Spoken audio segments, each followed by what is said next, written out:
Right now, Iranian spy drones are monitoring the waters of the Arabian Sea, their cameras fixed on something enormous moving through the darkness below.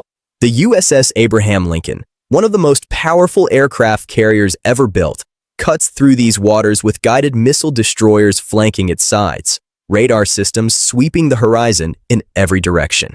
This is not a routine patrol or a symbolic presence mission. Forces are being positioned quietly and deliberately in a way that suggests preparation rather than reassurance. Above the carrier strike group, the drone's transponder blinks on and off, appearing and disappearing from civilian flight tracking systems, visible to anyone who happens to be watching closely. Thousands of miles away, analysts sit in rooms filled with screens, studying every frame of video, every radar return, every anomaly, all asking the same question that should concern anyone paying attention to global security. What happens when the drone stops watching and starts acting? The Abraham Lincoln represents over 100,000 tons of American naval power, a floating city carrying nearly 6,000 sailors and aviators, capable of launching airstrikes hundreds of miles inland while its escorts track and destroy threats from the edge of space down to sea level. For decades, aircraft carriers like this have been the backbone of American foreign policy, the ultimate symbol of power projection and deterrence. Their presence alone has often been enough to change calculations in capitals around the world. But what makes this moment unsettling is not the carrier's strength. It is the fact that Iran knows exactly where it is and is watching it with technology that costs a fraction of the ship it is designed to threaten. Iranian drones have been openly flying near the carrier strike group, sometimes appearing on publicly accessible flight tracking websites before vanishing again. This openness is intentional. It turns reconnaissance into theater. It invites the public, allies, and adversaries alike to witness the encounter in real time. This is not about hiding capabilities. It is about broadcasting awareness. We see you, we know where you are, and we want you to know that we know. That psychological layer matters because deterrence is not only about firepower. It is about perception, confidence, and the ability to impose doubt on an adversary's decision-making process.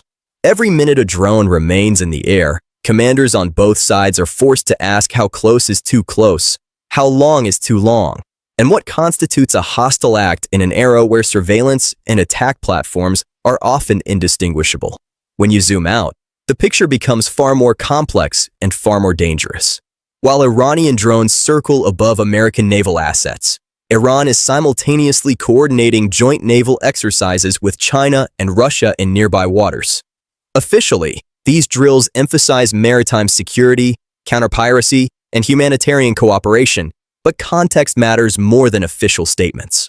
Iranian Navy ships sail alongside vessels from the Islamic Revolutionary Guard Corps Navy, the same force that has spent years developing Iran's asymmetric warfare doctrine. Chinese destroyers already operating in the region join in seamlessly, normalizing their presence far from home waters, while Russian warships operate thousands of miles from their primary theaters, reinforcing the message that American naval dominance is no longer uncontested even in regions once considered secure. These operations are not designed to trigger war. They are designed to complicate deterrence by creating uncertainty about who might respond, how quickly, and at what scale. Earlier naval exercises off South Africa revealed how economic pressure now operates alongside military signaling. Iran's quiet sidelining after tariff pressure showed that alliances are no longer binary. They are conditional, transactional, and sensitive to financial leverage. Tehran's response was not retreat, but recalibration. In its own region, Iran moves with fewer constraints, signaling that while economic tools can influence partners, they do not erase military realities in contested waters. Anchored near the mouth of the Persian Gulf is a vessel Iran describes as its first aircraft carrier, a platform whose real purpose lies not in matching American carriers, but in disrupting them. It is designed to deploy large numbers of drones, fast missile boats, electronic warfare teams, and special forces, creating overlapping threats that force adversaries to divide attention and resources. Its visibility is strategic. By remaining in plain sight, it forces planners to factor it into every scenario, whether it moves or not. This brings us to the central transformation underway in modern warfare, Cost asymmetry and decision compression. The USS Abraham Lincoln costs roughly $13 billion to build. Each escorting destroyer represents billions more. Every aircraft sortie involves fuel, maintenance, trained crews, and complex logistics. Iran's drones, by contrast, cost tens of thousands of dollars each and can be launched in large numbers with minimal infrastructure. Iran's doctrine does not rely on winning control of the sea. It relies on overwhelming defensive systems, forcing expensive responses to cheap threats and narrowing the margin for error. A single drone is easy to intercept. A handful poses little danger. Even dozens can be handled. But hundreds launched simultaneously from multiple vectors transform the engagement from a tactical problem into a systemic one. Sensors become saturated. Interceptors are depleted faster than they can be replenished. Commanders face decisions measured in seconds, not hours. Each American interceptor missile costs millions. Iran can manufacture dozens of drones for the cost of one defensive shot. Over time, this imbalance reshapes strategic thinking. It does not promise victory for Iran, but it raises the cost of dominance for everyone else. Analysts have repeatedly warned that aircraft carriers do not need to be sunk to be strategically neutralized. Damage that disrupts flight operations, even temporarily, would reverberate far beyond the battlefield. Energy markets would react instantly. Insurance premiums for shipping through the Strait of Hormuz would surge. Supply chains already under strain would feel immediate pressure. And perhaps most critically, the aura of invulnerability surrounding carrier strike groups would be punctured. That perception shift matters as much as physical damage. The United States has clearly internalized this reality. The development and deployment of low-cost American combat drones modeled on Iranian designs reflects an uncomfortable truth. The future of conflict favors scalability over perfection. These systems are not meant to replace high-end platforms, but to complement them, absorbing risk, imposing cost, and reshaping the battlefield through numbers. Sometimes quantity has a quality all its own. Sometimes the swarm beats the sword. While this technological arms race unfolds at sea, diplomacy continues in parallel, often invisible to the public. Public statements emphasize strength and deterrence, but private communications suggest restraint and caution. No major actor appears eager for full-scale conflict, yet all are preparing for the possibility that miscalculation could remove choice entirely. Domestic pressures inside Iran driven by economic hardship and political unrest add urgency to Tehran's actions. Regional tensions involving Israel introduce another volatile variable. China and Russia observe closely, testing how far coordination can go without triggering a unified Western response. Russian officials speak openly about deeper strategic cooperation, while Chinese naval deployments steadily normalize a presence across critical maritime corridors. The objective is not immediate confrontation. It is leverage, positioning, and the slow erosion of assumptions that once governed global order. Modern conflict no longer begins with declarations or formal alliances. It emerges through escalation ladders that are climbed unintentionally, through accidents, misread signals, and decisions made under pressure.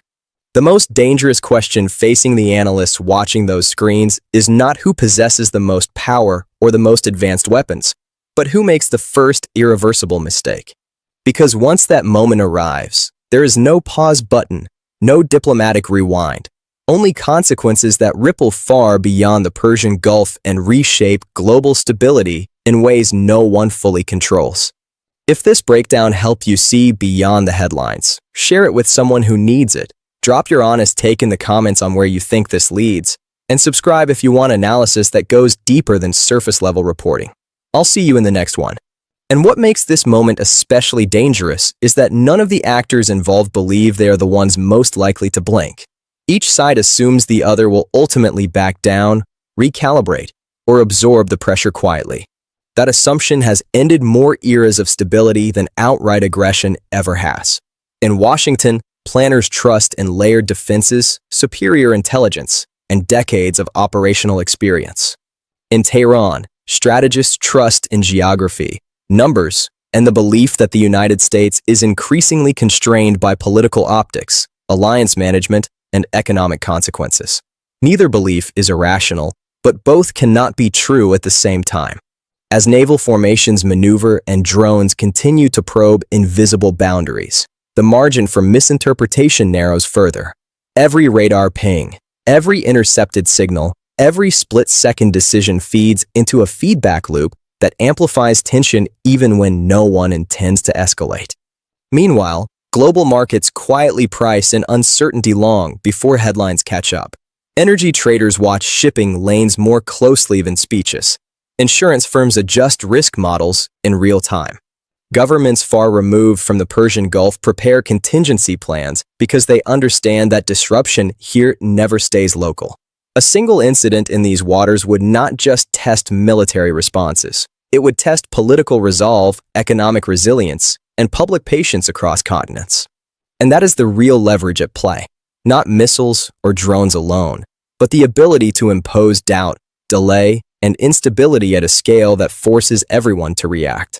The question is no longer whether power is shifting, but how violently that shift will occur and whether it can be managed without crossing a point of no return. History shows that moments like this are rarely recognized as turning points until long after they pass. By then, the world has already changed. What unfolds next will depend less on strength than on judgment, less on capability than on restraint, and less on intention than on accident. And that is what should concern us most as this standoff continues, unresolved, watched, and waiting.